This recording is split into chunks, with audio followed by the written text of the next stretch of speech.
Hello friends, ఇవాళ simple and tasty recipe vangibath friends. ముందుగా కడాయి స్టవ్ పైన పెట్టేసుకొని 2 టేబుల్ స్పూన్ ఆయిల్ యాడ్ చేసుకొని పోపు దినుసులు అలాగే ఎండుమిర్చి కరివేపాకు యాడ్ చేసుకోవాలి. అలాగే 2 పెద్ద సైజు ఉల్లిపాయలని ముక్కలుగా కట్ చేసుకొని అవి కూడా యాడ్ చేసుకొని మన టేస్ట్ తగ్గట్టు పచ్చిమిర్చి కూడా యాడ్ చేసుకోవాలి. ఇప్పుడు వచ్చేసి అల్లం వెల్లుల్లి పేస్ట్ ఒక 1/2 టేబుల్ స్పూన్, పసుపు వచ్చేసి ఒక 1/2 టేబుల్ స్పూన్ యాడ్ చేసుకొని సాల్ట్ మన టేస్ట్ తగ్గట్టు యాడ్ చేసుకోవాలి.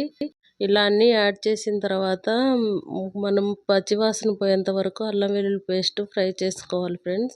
ఇప్పుడు వచ్చేసి 2 పెద్ద సైజు టమోటాలను కూడా మనం కట్ చేసి యాడ్ చేసుకోవాలి. చూడండి, వంకాయ ముక్కలు అనేటివి నేను 1 కప్పు తీసుకున్నాను. ఇలా వంకాయ ముక్కలు కూడా యాడ్ చేసిన తర్వాత red chilli powder 1 table spoon add చేసుకొని మొత్తం కలిపేసి మూత పెట్టేసి ఒక 5 మినిట్స్ ఫ్రై చేసుకొని లాస్ట్లో వచ్చేసి గరం మసాలా వేసుకున్నామంటే మనకి వంగీబాత్ కోసం కర్రీ రెడీ అయిపోయినట్లే. లాస్ట్లో వచ్చేసి కొంచెం కొత్తిమీర కూడా యాడ్ చేసుకొని మూత పెట్టేసి ఒక 2 మినిట్స్ ఉంచుకొని తర్వాత మనం ముందుగానే ఉడకబెట్టేసి పెట్టుకున్న రైస్ని ఇప్పుడు యాడ్ చేసుకోవాలి.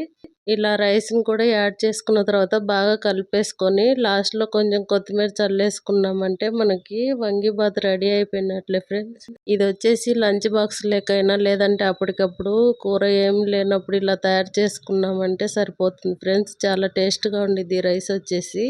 గరం మసాలా ఒకటే యాడ్ చేసాం దీంట్లో, ఇంకా ధనియా జీరా పౌడర్ ఏమీ అవసరం లేదు ఫ్రెండ్స్. ఈ రైస్కి వచ్చేసి చూడండి చాలా టేస్ట్గా ఉండిద్ది. ఇప్పుడు వచ్చేసి మనము వేడివేడిగా సర్వ్ చేసుకున్నామంటే వంగీబాత్ రెడీ అయిపోయినట్లే.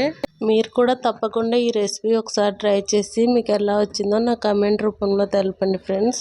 వీడియో మీకు నచ్చినట్లయితే ఒక లైక్ చేయండి, షేర్ చేయండి, సబ్స్క్రైబ్ చేసుకోండి. Thank you for watching.